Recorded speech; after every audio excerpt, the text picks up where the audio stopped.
andamos en el hecho de que a pesar de que podamos todos estar acá, lo que nos une no es ni el idioma, no es ni la cultura, es realmente que creemos en Dios y que aceptamos que la palabra de Dios es la Biblia. Amén. Y la Biblia es nuestra guía de conducta. Tarde o temprano todos nosotros tenemos que amoldarnos a la palabra de Dios, a lo que la palabra de Dios dice. No podemos nosotros querer que la palabra de Dios se amolde a nuestra vida, sino que somos nosotros los que tenemos que moldearnos a lo que la palabra de Dios dice. Amén, ¿estamos ahí? Entonces, tenemos que llegar a una verdadera madurez y saber de que el que nos va a juzgar es Dios. Va a juzgar la manera en que nosotros actuamos, lo que decimos, lo que hacemos.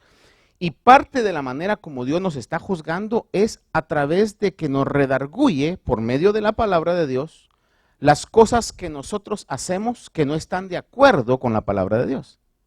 Cuando yo hago algo que no está de acuerdo con la palabra de Dios, pero reconozco la palabra de Dios como la autoridad suprema, al ver yo entonces, bueno, yo estoy actuando de esta manera, pero la palabra me dice lo contrario, entonces me está juzgando Dios por medio de su palabra, me está moldeando de acuerdo a lo que la palabra de Dios dice, y ahí estoy siendo de una manera correcta juzgado, para que no llegue a un juicio más severo.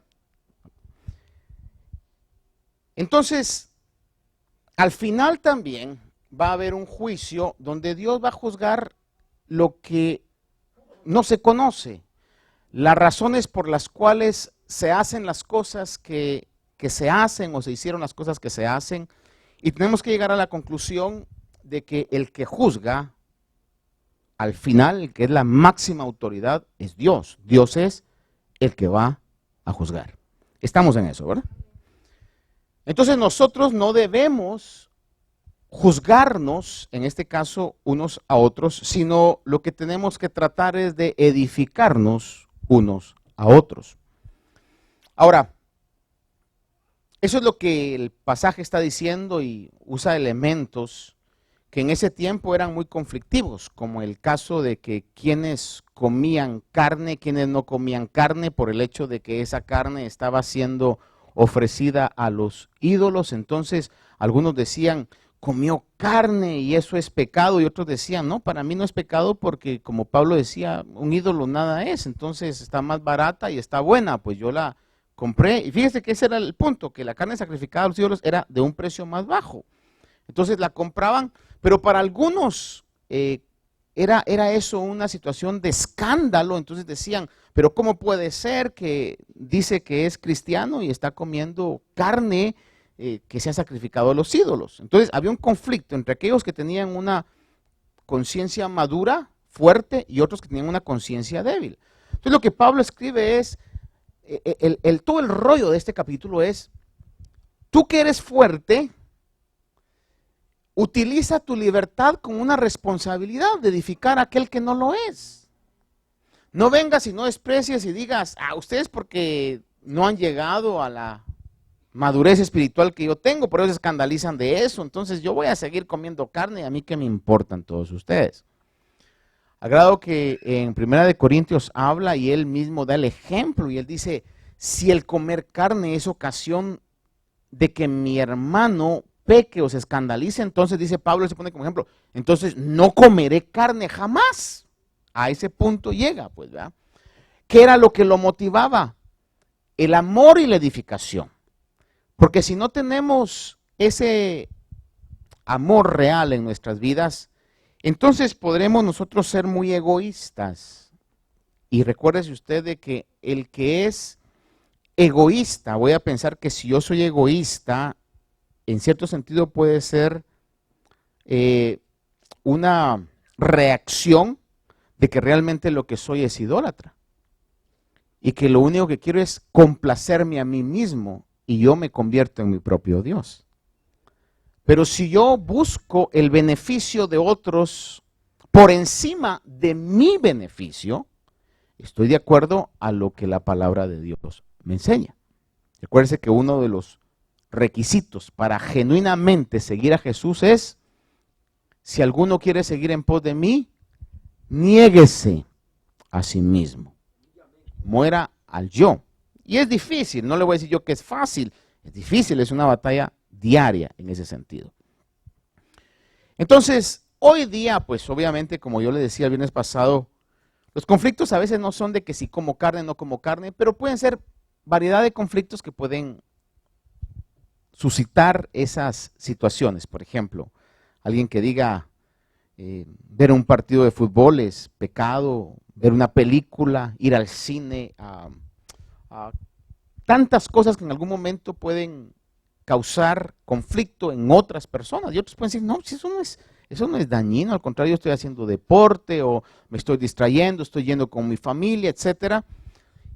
Aún muchas de las cosas más reales que puede pasar en este tiempo es en relación al vestido, a la pintura. Usted sabe que hay situaciones de un extremo legalismo donde interpretan, a mi punto de vista, y si quiero ser responsable, incorrectamente la Biblia, y entonces ponen cargas de vestido, de maquillaje, que la Biblia realmente no condena en este caso, o no prohíbe, sino que simplemente regula, porque todo exceso, hermano, tiende al pecado. Es decir, cuando yo soy dominado por algún tipo de gusto, hermano, tenga la seguridad que ahí ya hay una situación de pecado. Pero el Señor no nos prohíbe, siempre y cuando tengamos nosotros el dominio propio, que es uno de los frutos del Espíritu. No sé si me estoy explicando en relación a esto, pero es sumamente importante esto. Entonces, hoy día no será una cuestión. Yo le he dicho, por ejemplo, yo soy muy atraído a admirar la arquitectura antigua, especialmente cuando he estado en lugares donde hay arquitectura gótica, de aquellas ventanas arqueadas y no solamente así redondas, sino que puntiagudas, y entra en esas cúpulas. Una de las cosas que me impresiona mucho a veces es la acústica de los lugares antiguos. No sé si usted ha estado en algún lugar, usualmente los capitolios, las capitales aún de los estados acá, tienen esa cúpula y uno se para en medio, y usualmente en medio hay o un punto, una estrella o algo, y usted se para ahí y gente a unos 100 hasta 150 pies, usted habla y la acústica lo lleva. Y todo eso me gusta. Y las iglesias tenían en algún momento esos diseños arquitectónicos. He estado en iglesias de diferente tipo, pues, viendo eso.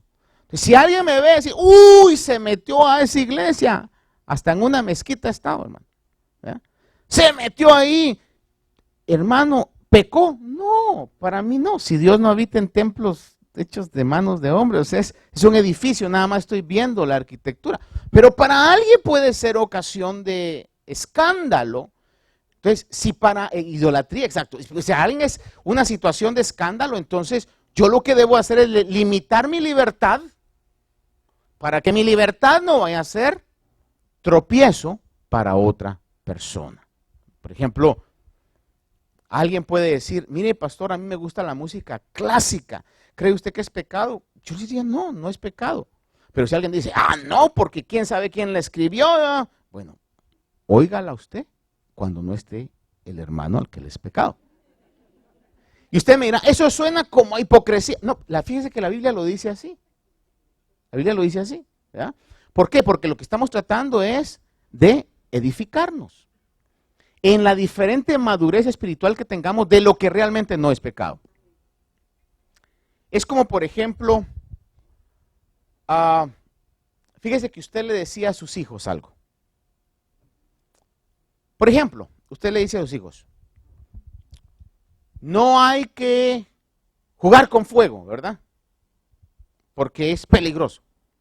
Pero sin embargo, usted sí utilizaba el fuego. Obviamente ahora ya casi ni lo conocemos, más un switch y ya la estufa prende o lo que sea. Pero antes usted lo tenía que utilizar porque el adulto ya sabe manejar esas cosas, ¿verdad? Imagínense que en toda la casa dijeran, uy, está jugando con fuego. Hermano, nunca cocinaría nada, pues, ¿verdad? Entonces, hay ciertas situaciones que al que ya es maduro las puede manejar. Ahora, si el papá o la mamá estaba jugando con fuego dentro de la casa, eso ya es una exageración, pues, y el que está jugando con fuego, pues se le va a quemar la casa, ¿no? En ese sentido, para exagerar en esta figura. Pero en este caso es lo que Pablo está diciendo, dice, aunque nada es malo en sí mismo, pero la manera en que nosotros podemos manejar eso a otras personas que les es malo, lo constituye ya como una ofensa. Y es algo muy importante.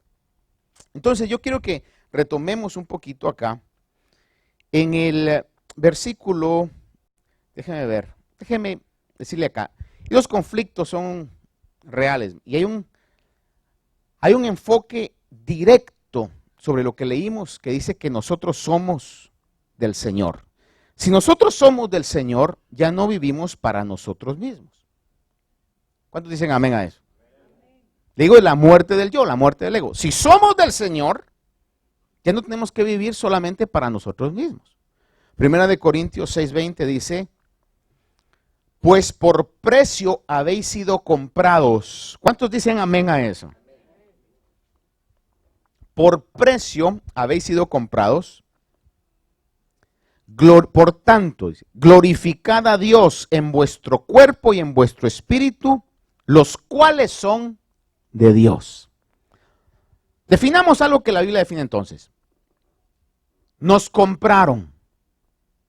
Y nuestro cuerpo, como nuestro espíritu, como lo que no podemos ver, entiéndase alma o espíritu, el ser espiritual, es de Dios. Eso es lo que la Biblia define.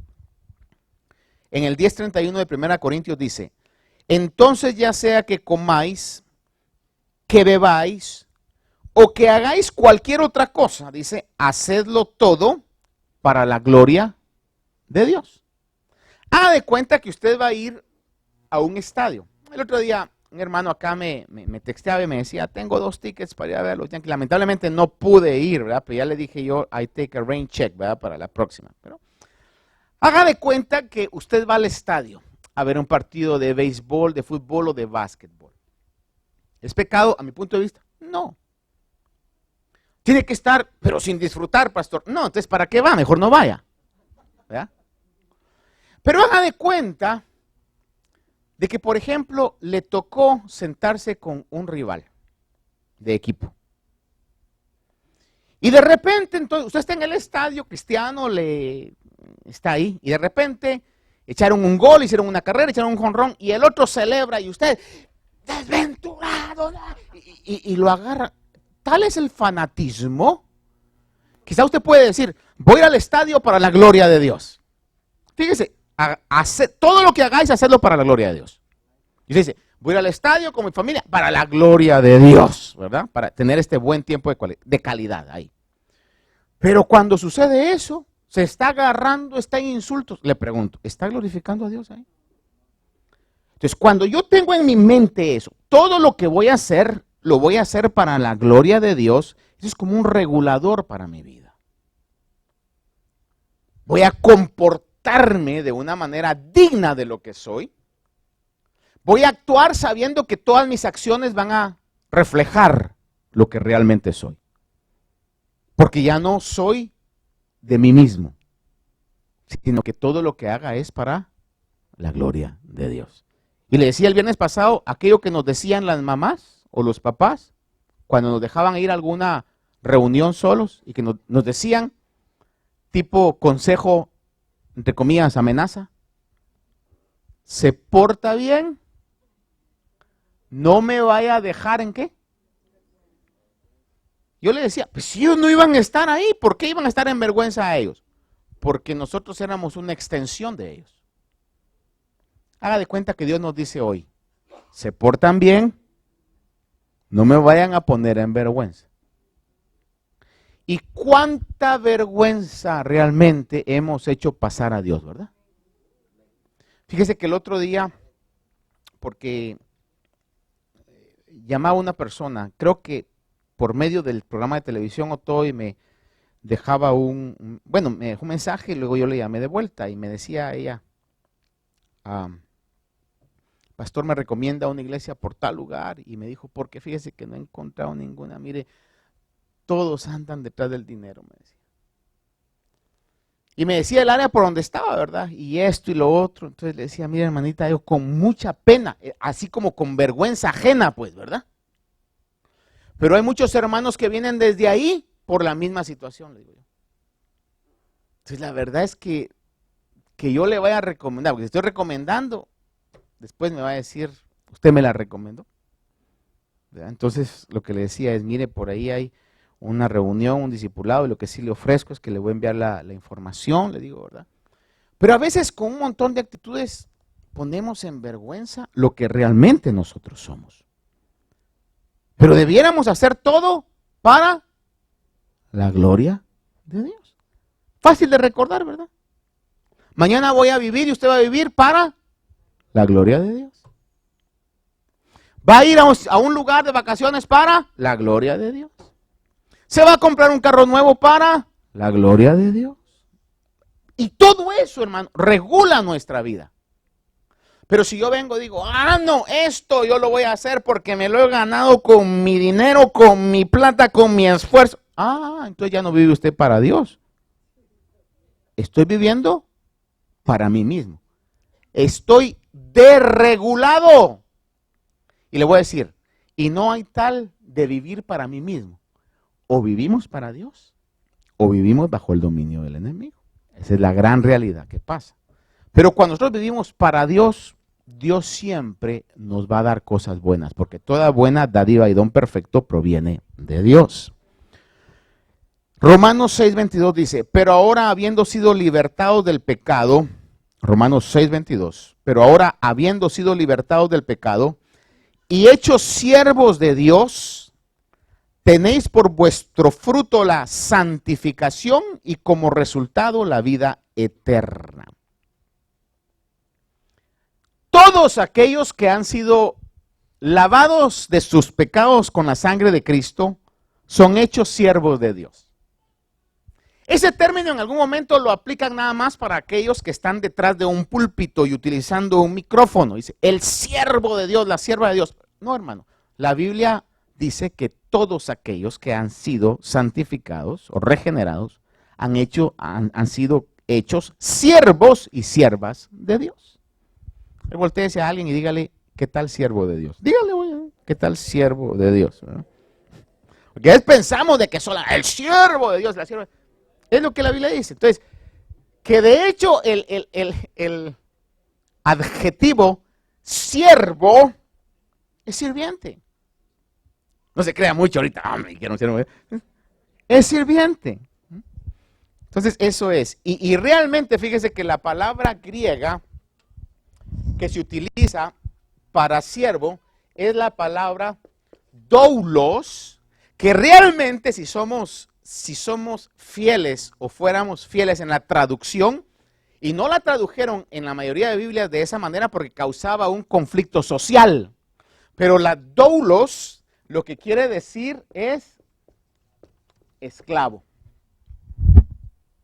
Siervo sí hace un poquito más de caché, porque al siervo todavía le pagan. Al esclavo que no le paguen, es esclavo. Por eso es que dice que somos posesión de Dios. Y el siervo no es posesión de nadie. No es posesión de nadie. El esclavo sí es posesión de alguien. Entonces, hemos sido comprados con precio. Y cuando usted compra algo, después de que lo ha comprado, ¿qué dice? Esto es mío. Cuando usted se casa y compró a su señora y su señora lo compró a usted, esta vieja es mía, este viejo es mío, dice, ¿verdad? Esta princesa es mía, este príncipe es mío, como quiera llamarle, ¿verdad? Este Juancho tiene dueño y esta Pancha tiene dueño.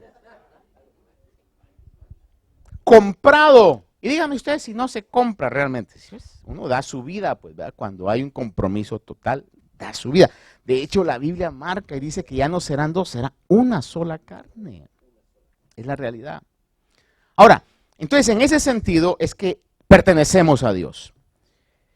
Y por eso es que como somos propiedad de Dios, ninguno de nosotros tiene la libertad o ¿cómo llamarle a esto?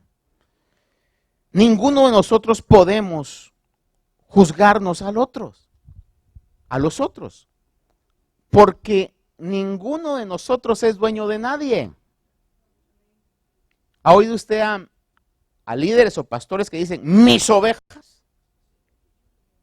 Hermano, no, todos nosotros somos ovejas de Dios. A quien le pertenecemos es a Él, en ese sentido, ¿verdad? Ninguno de nosotros tiene la capacidad realmente, ni la comisión de juzgar, sino que al final del tiempo, del periodo que nos debe de vida, el que nos va a juzgar es Dios, porque somos de Él nos ha comprado. Y el juicio que nos debe de importar es el juicio de Dios. Ahora, nuestros valores están siendo formados por la instrucción de la palabra de Dios. 2 Corintios 5, del 9 al 10, le leo, dice: por eso, ya sea presentes o ausentes, ambicionamos serle agradables, porque todos nosotros debemos comparecer ante el tribunal de Cristo, para que cada uno sea recompensado por sus hechos, estando en el cuerpo de acuerdo con lo que hizo, sea bueno o sea malo. Por si no regula nuestra conducta el hecho de que todo lo que hacemos es para glorificar a Dios, escúcheme esto una vez más, lo voy a poner. Por si eso no es suficiente, el saber que todo lo que hago debe ser para glorificar a Dios, if that statement is not enough, listen to this one. Vamos a ser juzgados por todo lo que hagamos. Por si en algún momento yo necesito algún motivo de freno. Porque yo no sé cómo es usted, pero yo me conozco. Y si tenemos la misma sangre, la misma humanidad, hermano, híjoles. Al ser humano le dan libertad, le dan poder, le dan estabilidad y se desenfrena, hermano. Yo le he dicho algo y se lo digo con todo mi corazón. ¿Por qué le voy a mentir ya a este punto? He tratado de no hacerlo. Pero mire, yo le tengo más miedo a la estabilidad, a la abundancia, a la salud, a la prosperidad, que cuando nos está lloviendo sobre mojado. Porque cuando estamos en problemas, dificultades, problemas de salud, problemas económicos, problemas familiares, hermano, mire, tendemos a buscar a Dios. Ahí estamos humildes. Padre, te necesito, Señor. Pero cuando tenemos plata, salud, amigos, se nos sube, hermano. Y decimos, algo he hecho bueno para que Dios me esté bendiciendo tanto. Yo creo que me merezco esto. Y comenzamos a desenfrenarnos, hermano. Ahora, con esto no le estoy diciendo yo de que sea una mentalidad de fracaso, de pobreza. No, porque el Señor se alegra, dice el Salmo, en la prosperidad de su pueblo. Pero que podamos tener en cuenta esos dos principios. Todo lo que hagamos sea para la gloria de Dios. Y otro, todo lo que hagamos y digamos, vamos a ser juzgados. Si sobre esos dos principios caminamos, nos va a ir bien y mejor y súper mejor. Y vamos a ir cada vez en aumento, hermano. Pero debo de tener esos reguladores en mi vida. Porque es muy fácil que se me olvide. Muy fácil que se me olvide. Versículo 17 dice: porque el reino de Dios no es comida ni bebida, sino justicia, paz y gozo en el Espíritu Santo. Como el reino de Dios no es cuestiones de que si es pecado esto, si es pecado lo otro, porque es el Espíritu Santo el que nos está regulando sobre esos principios. Entonces debo de saber que lo esencial es poder tener esos valores de justicia, de paz y de gozo en el Espíritu Santo. Poder ser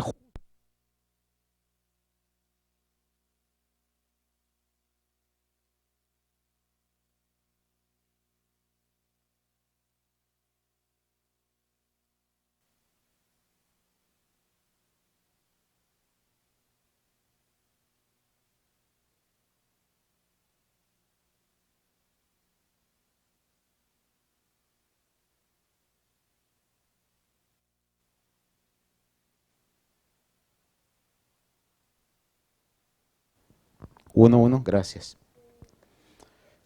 ¿Dónde andábamos? Hoy sí, ¿dónde andábamos?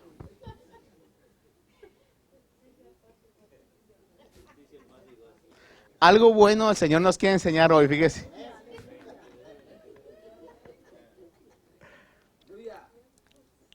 Tenemos que ser justos, tenemos que seguir la paz, tenemos que encontrar los motivos de gozo en nuestra vida.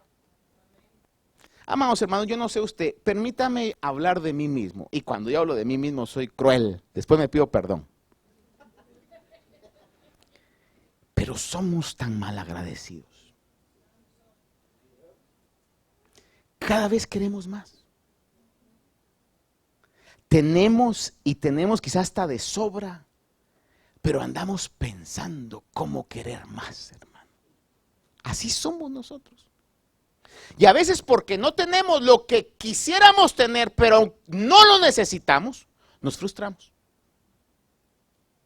Y hasta podemos deprimirnos. Es que no he podido alcanzar. Y no nos damos cuenta de todas las bendiciones que Dios nos ha dado. Yo he llegado a comprender esto, hermano, y cada día que me levanto, desde hace un poco de tiempo atrás, busco razones por las cuales alegrarme. Hermano, pero mire, tengo una gripe tremenda. ¡Ja! Pero no es la peor. Hay algún otro que tiene peor que usted, entonces alégrese que no tiene la peor de las gripes. No, pastor, eso no está bien. Alégrese que eso va a pasar, pues. Que no es eterno. Tampoco. Alégrese que cuando lo miran enfermo lo cuidan. Digo yo, pues, ¿verdad? Busque alegría en cualquier cosa, hermano. Al final, no, pastor, pero no encuentro.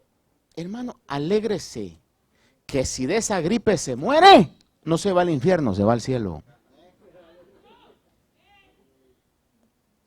Es que si no buscamos nosotros realmente las realidades, y no es simplemente una falsedad, las realidades de la palabra de Dios, vamos nosotros a caer en ser iguales a todos los demás, hermanos. Y eso es algo que es muy peligroso para nuestras vidas. Porque el reino de Dios y sus valores son mucho más grandes que los valores del mundo. Lo que lo hace valioso y valiosa a usted no es la ropa que tenga, las joyas que tenga, los grados universitarios que haya alcanzado, lo cual es bueno, y si lo puede alcanzar, hágalo. La casa donde vive, la zona donde está, el carro que maneja, eso no es. Lo que nos hace valiosos son los valores internos que podamos tener. ¿Qué tan importante es la justicia para mi vida? ¿Qué tan importante yo quiero mantener y ser un instrumento de paz a otros? Que pueda ser, ¿se imagina que Dios quiere usarlo a usted y le dé esa gracia y esa unción para ser mediador cada vez que hay pleitos? Y que hayan personas con pleitos y mire que venimos con usted para que nos ayude a solventar esto, y lo que usted diga, pues vamos a hacerle caso. ¿Se imagina qué bendición esa? Y que puede encontrar gozo en cualquier situación. Porque gozo es distinto que alegría. Esa felicidad, entre comillas, alegría que el mundo tiene, hoy ahí van a haber un montón disque alegres, hermanos. A ver, están ahí diciendo los cristianos aburridos. Pero pregúntele el lunes, cuando no tienen plata, cuando andan con tremendas crudas, gomas, resacas, hangovers, como sea, cuando tienen la tremenda vergüenza de lo que han hecho en frente de su esposa, esposo, hijos, familiares, etcétera, y no digamos las consecuencias de salud. Es que alegría cualquiera la puede tener, un momento de una aparente alegría. Gozo es una situación perenne, hermano, donde uno no hay nada que pueda permanentemente quitarle o meterle en un ambiente de tristeza. Si la Biblia dice, Está alguno alegre que dice, cante salmos. O cante. Está alguno triste, dice, haga oración. Va a dejar de estar triste. Haga oración. Se pone usted en comunión con Dios, ya sea por medio de la oración, escuchando algo, leyendo la palabra, escuchando la misma palabra. Solamente ponga a escuchar la palabra y va a ver cómo. Si es de Dios, porque si no es de Dios, entonces ¿para qué le digo? Pero si es de Dios, va a comenzar a sentir que algo comienza a ser transformado desde su interior. Something is changing. Conforme usted escucha la palabra de Dios. Es como que estamos en esa conexión, como que el Señor dice, tranquilo, tranquila. Esa no es tu realidad está conmigo, tu realidad está por venir. Esto es la realidad. Y algo transforma nuestra vida. Esa es la realidad del reino de Dios. Justicia, paz, gozo en el Espíritu Santo. Ahora, el Evangelio es tan maravilloso que Dios nos ha llamado a libertad y es todo el concepto que aquí trabaja. Pero debemos manejar esa libertad con la responsabilidad, con el dominio propio que merece. Gálatas 5:1 dice, para libertad fue que Cristo nos hizo libres. Por tanto, permaneced firmes y no os sometáis otra vez al yugo de la esclavitud. Es un hecho de que el Señor nos ha dado libertad. Lo cantamos, lo decimos, lo celebramos. No podemos meternos a un yugo de esclavitud sobre una mera religiosidad. Tenemos libertad para hacer un sinfín de cosas, hermano. Primera de Corintios 10, versículo 23 y 24 lo resume y es importantísimo esto. Esto es doctrina bíblica, dice. Primera de Corintios 10, 23 y 24. Si usted lo tiene, léalo conmigo. Primera Corintios 10, 23 y 24. Lo dice la Biblia, no lo digo yo, no lo dice un manual, el manual del predicador, lo dice la Biblia. Primera de Corintios 10, 23 y 24. ¿Qué dice? Todo. ¿Pastor, puedo ir al estadio? Claro que sí. Pastor, ¿puedo comer comida de feria? Cómala. Sí. Todo me es lícito, pero, dice ahí, pero no todo me es de provecho. Y recalca esta verdad diciendo, todo es lícito, pero no todo edifica. Ya yo le conté en una oportunidad, hace, qué sé yo, 4 o 5 años más atrás, estaban los Yankees peleando la Serie Mundial. No sé contra qué equipo era, pero era la serie del siglo. Y fuimos con mi esposa a la ciudad, caminando ahí en Times Square, habían puesto una pantalla. Y entonces, curiosamente, había un lugar ahí, hermano. Entonces ella me dijo, fíjate que quiero ir allá. Le digo, anda allá, yo me voy a quedar aquí tomándome un café, ¿verdad? En la pantalla. Y hermano, viendo, yo no soy muy fanático del béisbol, pero yo miro las finales de todo, nada más, casi. Y entonces ahí comenzaron todos, ¿verdad? Let's go Yankees. Y comencé yo también, let's go Yankees. El punto raro es que comencé a meterme tanto en el fanatismo, ¿verdad? En ese momento. Fíjese que mi esposa estaba por allá y lo correcto hubiera sido te acompaño. Entonces estoy ahí y de repente viene un fulano bebido. Habían como 20, no exagero, unas 5 sillas más o mesas ahí. Y llega y me dice, that's my chair. Y le digo yo, there are like 4 or 5 empty ones there, take one of those. Me dice, no, I want that. Y yo soy bien cristiano, hermano, pero me comenzó a subir la bilirrubina así medio raro, hermano. Porque ya estaba yo predispuesto en todo eso, ¿verdad? Y entonces le dije, no, take another one. Y en medio de todo eso, y de repente como que reaccioné. Y el Espíritu de Dios habló a mi corazón en ese preciso momento. Y me dice a mi corazón, ¿qué estás haciendo? Me bajó totalmente. Le dije, I'm sorry, sir. Let me clean it for you. Una lección que no se me va a olvidar, pero no es porque fuera malo, pero lo que el Señor me estaba dando a entender, yo lo interpreté en mi corazón en ese momento. es de que en ese momento no me convenía, por eso le decía, meterme a todo eso. Quizás si yo me hubiera sentado tranquilo y lo hubiera visto, hermano, y me he metido a un fanatismo que no era conveniente para mí. Imagínense que por cualquier cosa llegan a filmar ahí y me miran a mí alegándome con el... A ese punto. Entonces, es donde tenemos que, en un momento determinado, no olvidarnos. Todo lo que hagamos, hacerlo para la gloria de Dios. Y de todo lo que digamos y hagamos, vamos a dar cuenta. Reguladores en nuestra vida, para que eso se cumpla. Por eso dice, no todo me es provechoso, todo me es lícito, pero no todo edifica. Y dice, el punto aquí es, nadie busque su propio bien, sino el de su prójimo. Déjeme decirle esto, por ejemplo. Voy a pensar en esa experiencia, aunque no me gusta usar experiencias para recalcar algo, ya le he dicho yo, ¿verdad? Pero voy a pensar en esa experiencia para llevarlo a otra experiencia seria realmente de la palabra de Dios. Vamos a pensar ahí que por mi gusto, esa situación de quedarme ahí, mi esposa se va sola y le pasa algo. Mi lugar era estar ¿dónde?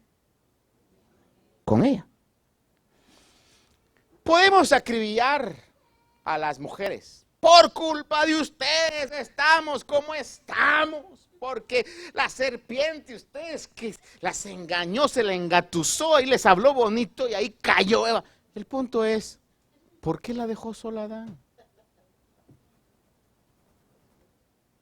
Es el punto que le quiero decir, hermano, en ese sentido.